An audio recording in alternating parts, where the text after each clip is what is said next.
এবার আপনাদের সবার জন্য খুশির সংবাদ হচ্ছে পিনাকি ভট্টাচার্য অচিরেই বাংলাদেশে আসছেন এবং রাষ্ট্রীয় সম্মানে তাকে সম্মানিত করা হবে এবং রাষ্ট্রীয় উপদেষ্টা মণ্ডলীর যে কোনো একটি পদ ওনাকে দেওয়া হবে। ঠিক এমনটি প্রসেস চলছে। প্রিয় দর্শক, তিনি কখন দেশে আসছেন এবং কিভাবে আসছেন সবকিছু আমি খুব সংক্ষেপে ব্যাখ্যা করব কেন আপনারা আজকাল প্রায়ই বলে অনেকদিন ধরে শুনে আসছি ভারত বাংলাদেশকে আক্রমণ করবে না।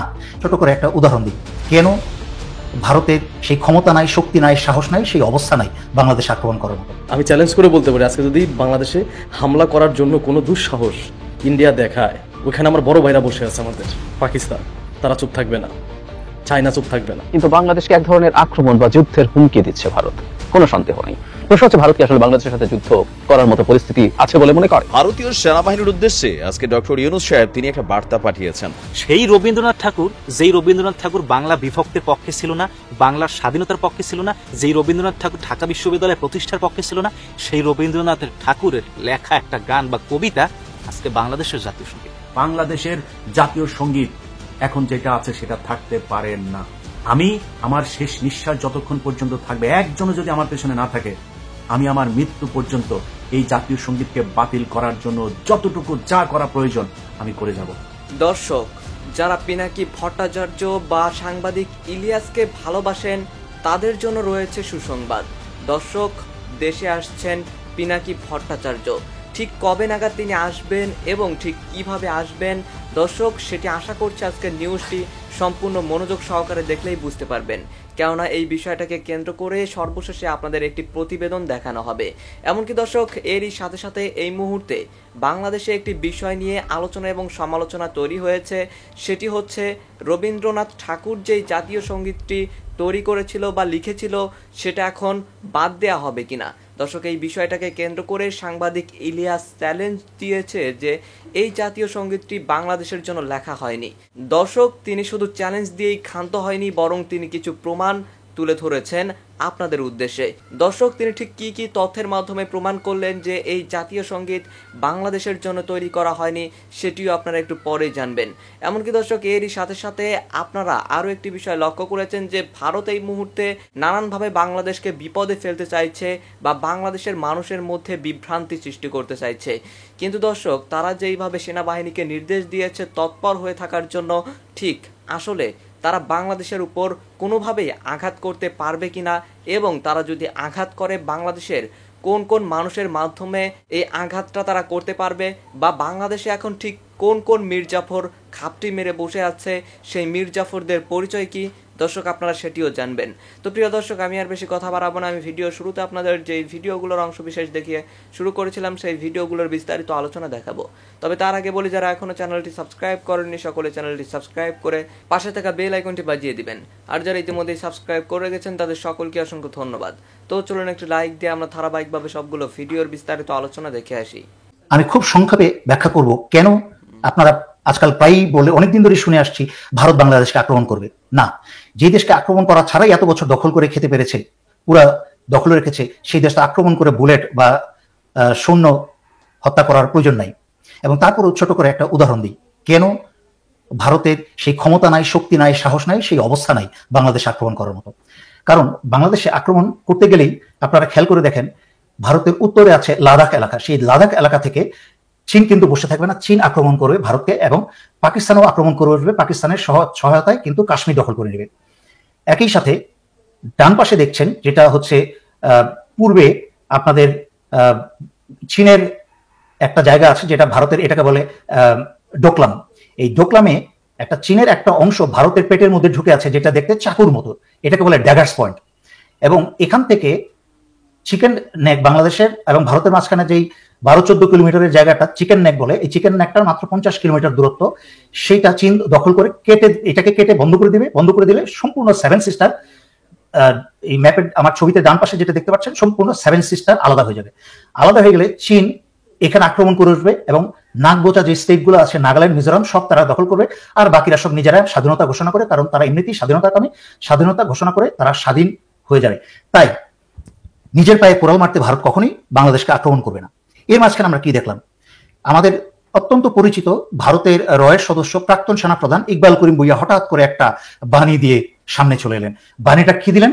বাণীটা দিলেন যে ভারতের ডিফেন্স মিনিস্টার রাজনাথ বাংলাদেশকে আক্রমণ করবে এবং আমাদের 3 বাহিনী প্রধানকে বললেন প্রস্তুতি নিতে যুদ্ধের জন্য। এবং সবচেয়ে গুরুত্বপূর্ণ বিষয় যেটা উনি বললেন, যা আমি এতদিন ধরে বলে আসছি ব্যাখ্যা, যেই কাজটা হতে যাচ্ছে সেটা কিন্তু শুরু হয়ে গেছে ইতিমধ্যে। যে কি উনি বললেন এই সিভিল সরকারের কাছ থেকে সরকারকে সরিয়ে দিয়ে ক্ষমতা নিয়ে নিতে। সেই জন্যই কিন্তু চুপ্পু জায়গা মতো বসে আছে এবং পদত্যাগ করে নাই বা চুপ্পুকে সরানো হয় নাই। তার মানে কি এই সকল কিছুই কিন্তু একই সূত্রে গাথা। ভারতের হুমকি এবং কেন ভারতের রয়ের পোষা এবং হাসিনার পোষা দেশদ্রোহী বেইমান মির্জাফর সেনাবাহিনীর জেনারেলগুলা এখনো পর্যন্ত বহাল তবিয়ত ইউনিফর্মে আছে। সেনাপ্রধান তাদেরকে সরায় নেই, 2-1 ছাড়া কাউকে সরায় নেই। সবাইকে এই পাশ থেকে ওই পাশে শুধু বদলি করেছে, কিন্তু সবাই জায়গা মতো আছে। এবং স্বৈরাচারী শেখ হাসিনার সকল রাষ্ট্র কাঠামো তাদের সমস্ত এক্সিকিউটিভ সদস্য সহকারে জায়গা মতো আছে সবকিছু। আমি গত লাইভে বলেছি, যত 1-2 করে গ্রেফতার করছেন সমস্ত কিছু নাটক চলছে জনগণকে সন্তুষ্ট রাখার জন্য, চুপচাপ বসিয়ে রাখার জন্য। বাংলাদেশের সকল বিপ্লবী ছাত্র ছাত্রী জনতা, আপনারা সবাই বঙ্গভবন ঘেরাও করে ফেলুন, এই চুপ্পুর বঙ্গভবন ঘেরাও করে ফেলুন। ঘেরাও করে 24 ঘন্টার আলটিমেটাম দেন যে চুপ্পু যদি 24 ঘন্টার মাঝখানে পদত্যাগ না করে, টেলিভিশনের সামনে এসে পদত্যাগ ঘোষণা করে এবং সাইন করে পদত্যাগ না করে, তাহলে বঙ্গভবনের গেট ভেঙে আপনারা ভিতরে ঢুকে চুপ্পুকে ঘাড় ধরে কান ধরে আপনারা রাস্তায় নিয়ে এসে যা করার করবেন। এই হচ্ছে দেশ উদ্ধারের একমাত্র এবং সর্বশেষ উপায়। কারণ বিষাক্ত সাপের মাথাটা কেটে দিলেই সাপের বাকি দেহ নিথর হয়ে যাবে এবং বিষহীন হয়ে যাবে। আমার কথা বুঝতে পারলে স্বাধীনতা রক্ষা করতে পারবেন, নয়তো ছাত্র নেতা সহকারে বহু লোকের ফাঁসি হবে। বহুবার ওয়ার্নিং দিয়েছি। আমি আল্লাহর আশীর্বাদ হিসেবে আপনাদেরকে এই কথাগুলো বলে যাচ্ছি, যদি আপনারা কথাগুলো বুঝেন এবং শুনেন। বাংলাদেশের জাতীয় সঙ্গীত পরিবর্তন করাটা কেন জরুরি? যখন 1905 সালে বাংলা বিভক্ত হয়, তখন রবীন্দ্রনাথ ঠাকুর কান্দে কাঁদিয়া আমার সোনার বাংলা এই গানটা রচনা করে। এরপরে আন্দোলনের ময়দান 1911 সালে বাংলা বঙ্গ রদ করা হয়, বাংলা যে বিভক্ত হয়েছে এটা যখন আবার বাংলা একসাথ করা হয়, তখন ঢাকা বিশ্ববিদ্যালয় প্রতিষ্ঠার জন্য একটা প্রস্তাব করা হয়। ঠিক তখনই এই রবীন্দ্রনাথ ঠাকুর একটা ভেটো দেশে যে মূর্খের দেশে বিশ্ববিদ্যালয় করে কি লাভ, মূর্খের দেশে বিশ্ববিদ্যালয় করা যাবে না, এগুলা কলকাতা বিশ্ববিদ্যালয় পিছাই পড়বে। সেই রবীন্দ্রনাথ ঠাকুর বাংলা বিভক্তের পক্ষে ছিল না, বাংলার স্বাধীনতার পক্ষে ছিল না, যেই রবীন্দ্রনাথ ঠাকুর ঢাকা বিশ্ববিদ্যালয় প্রতিষ্ঠার পক্ষে ছিল না, সেই রবীন্দ্রনাথের ঠাকুরের লেখা একটা গান বা কবিতা আজকে বাংলাদেশের জাতীয় সঙ্গীত। কেন পরিবর্তন হবে না? বাংলাদেশের জাতীয় সঙ্গীতে শিরক আছে কিনা এই ব্যাপারে যাব না, কারণ যেই দেশের মানুষ চেয়ারম্যানের কাছে যাইয়ে কয় যে আপনি যদি একখান কার্ড না দেন, আমার একটা চাউলের কার্ড যদি না দেন, তাহলে আমার মাই বলে আমি না খাইয়ে মরমো। যেই দেশের মানুষ কিছু হইলেই কোমরে তাবিজ জুলায়, ওই দেশের মানুষের যদি আপনি কন যে একটা জাতীয় সঙ্গীতে শিরক আছে, ওই দেশের মানুষের জীবনেও বুঝতে পারবে না, বিশ্বাস করবে না। দেন বাংলাদেশের যে জাতীয় সঙ্গীতটা, অন্যান্য দেশের জাতীয় সঙ্গীত রচনা হয় কন যখন দেশটা স্বাধীন হয়, সেই স্বাধীনতার প্রেক্ষাপটে এই দেশের জাতীয় সঙ্গীত রচনা হয়। বাংলাদেশ স্বাধীন হয়েছে 1971 সালে, আর বাংলাদেশের জাতীয় সঙ্গীত রচিত হয়েছে 1905 সালে। বাপের আগে পোলায় এরকম একটা কথা আছে না, এই ব্যাপারটা আছে এইখানে। পাকিস্তানের জাতীয় সঙ্গীত আপনি যদি হনেন, পাকিস্তান তো আর যুদ্ধ করে স্বাধীনতা অর্জন করে নাই, পাকিস্তান ভারত দিয়ে আলাদা হয়েছে। পাকিস্তানের জাতীয় সঙ্গীত যদি আপনি হনেন, আপনি শৈলাটার জোশ চলে যাবে, মন চাইবে জানো যে যার সামনে পাবেন কল্লা ধরে একটা পাসার দেবেন, শৈলে আমাদের একটা জোশ চলে যায়।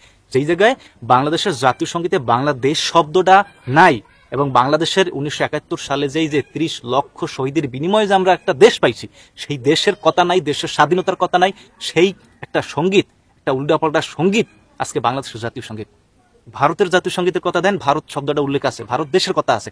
বাংলাদেশের জাতীয় সঙ্গীতে বাংলাদেশের কথা নাই। বাংলাদেশের জাতীয় সঙ্গীত গাইলে বা পড়লে বা শুনলে মনে হয় যেন গাছতলায় গাঁজা খাইয়ে বইয়া চিরদিন তোমার আকাশ, মনসা যেন গাঁজা খাইয়ে পিনিক করতেছে, বাংলাদেশের জাতীয় সঙ্গীত গাইতেছে। এই জাতীয় সঙ্গীত অনন্ত বিলম্বে পরিবর্তন করা অতীব জরুরি। বাংলাদেশে এমন অসংখ্য কবি আছে, কবি কাজী নজরুল ইসলামের অনেক বিদ্রোহী গান আছে, অনেক শরীরে জোশ আওয়ার মতো গান আছে, যে গানগুলা বাংলাদেশের জাতীয় সঙ্গীত হওয়ার যোগ্যতা রায়। দেশে ফেরা নিয়ে মুখ খুলছেন পিনাকি ভট্টাচার্য। কবে তিনি দেশে ফিরবেন এই বিষয়ে বিস্তারিত তথ্য থাকছে আমাদের আজকের এই আয়োজনে। পিনাকি তার একটি ফেসবুক পোস্টে লিখেন, আমি সামার ভ্যাকেশন নেই জুলাইয়ের 3য় সপ্তাহ থেকে আগস্টের 2য় সপ্তাহ পর্যন্ত। কাকতালীয়ভাবে এই সময়টাতেই সংঘটিত হলো বাংলাদেশের 2য় মুক্তিযুদ্ধ, এক গণবিপ্লব। আমি সাধ্যমতো ভূমিকা রাখার চেষ্টা করেছি, কতটুকু পেরেছি জানি না, কিন্তু আন্তরিকভাবে চেষ্টা করেছি। দিনের পর দিন নির্ঘুম কাটিয়েছি। দুনিয়া কাঁপানো কয়েক সপ্তাহ পাল্টে দিয়েছে অনেক কিছুই। দেশ ইতিহাসের নির্মম ফ্যাসিস্টের হাত থেকে মুক্তি পেয়েছে। দল হিসেবে আওয়ামী লীগ নিশ্চিহ্ন হয়েছে। এক নদী রক্ত পেরিয়ে বাংলাদেশের ইতিহাসের এক অধ্যায়ের সমাপ্তি ঘটেছে। এই লড়াই পাল্টে দিয়েছে আমাকেও। নতুন করে জীবন নিয়ে পরিকল্পনা করতে হচ্ছে। আগামীকাল সকালে দীর্ঘ ছুটির পরে অফিসে জয়েন করব। আমার সময়ের একটা বড় অংশ নিয়ে নেবে আমার পেশাগত কাজ।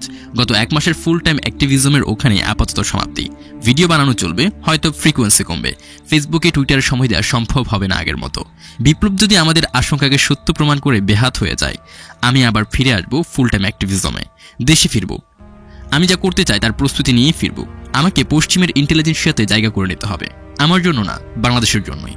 সেজন্যই আমাকে আরও কিছুদিন থাকা দরকার ইউরোপে। আমি বাংলাদেশে একটা নন প্রফিট ইন্ডিপেন্ডেন্ট ইনস্টিটিউট করব আর্ট আর হিউম্যানিটিস পড়ানোর জন্য। কোনো কর্পোরেট বা রাষ্ট্রীয় সাহায্য আমি নেব না। সারা দুনিয়া থেকে সেরা ফ্যাকাল্টিরা এসে পড়াবেন আমাদের তরুণদের। আমি দুনিয়াকে খুলে দেব সবার সামনে। বেশিরভাগ কোর্সই হবে ফ্রি, অল্প কিছু পেইড কোর্স থাকবে। বাংলাদেশের তরুণদের সাথে আমি দুনিয়ার বুদ্ধিবৃত্তির সাথে কানেক্ট করিয়ে দেব। এই প্রতিষ্ঠান করার রিসোর্স সাথে নিয়েই ফিরতে হবে।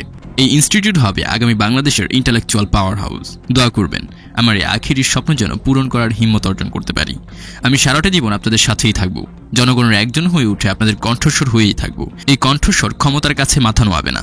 আগামীর বাংলাদেশকে আমরা একসাথে মাথা উঁচু করে গড়ে তুলব।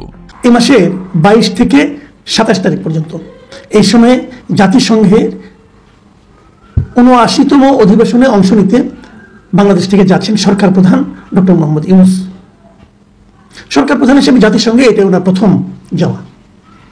এই সফরে ওনার সফর সঙ্গী কতজন হচ্ছেন, এটা একটা গুরুত্বপূর্ণ বিষয়। এই কারণে যে আমরা এই সফর সঙ্গী নিয়ে আগে অনেক নাটক দেখেছি, অনেক কিছু হয়েছে এই সফর সঙ্গী নিয়ে।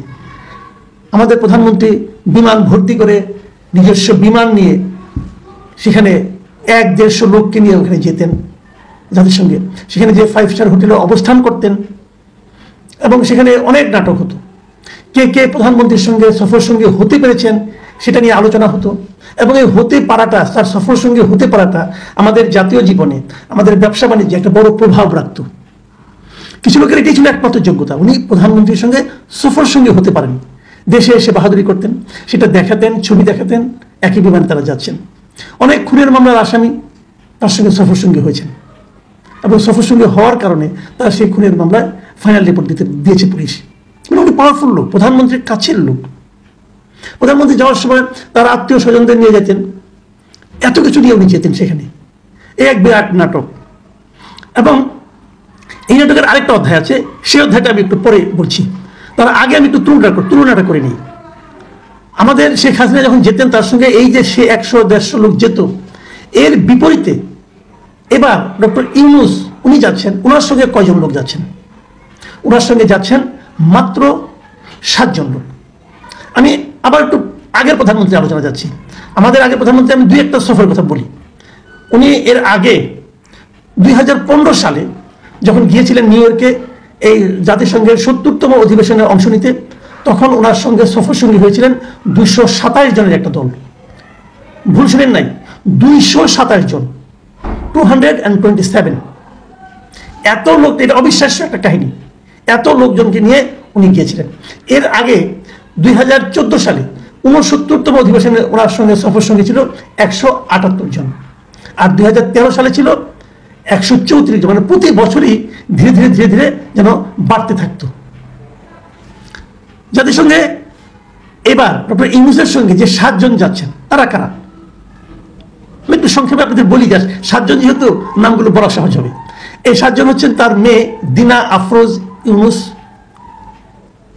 এসডিজি বিষয়ক মুখ্য সমন্বয়ক লামিয়া মোর্শেদ, অর্থনৈতিক অবস্থার শ্বেতপত্র প্রণয়ন কমিটির প্রধান দেবপ্রিয় ভট্টাচার্য, দ্রিকের ব্যবস্থাপনা পরিচালক শহীদুল আলম, প্রধানমন্ত্রীর প্রধান উপদেষ্টার বিশেষ সহকারী মোহাম্মদ মাহফুজ আলম, প্রধান উপদেষ্টার সহকারী একান্ত সচিব সাব্বির আহমেদ ও ব্র্যাক বিশ্ববিদ্যালয়ের শিক্ষার্থী আয়েশা সিদ্দিকা তিথি। এই হলো 7 জন। মানে উনি যে কাজে যাচ্ছেন এই কাজের জন্য উনি মনে করেছেন এর চেয়ে বেশি লোককে নেওয়ার কোনো দরকার নেই।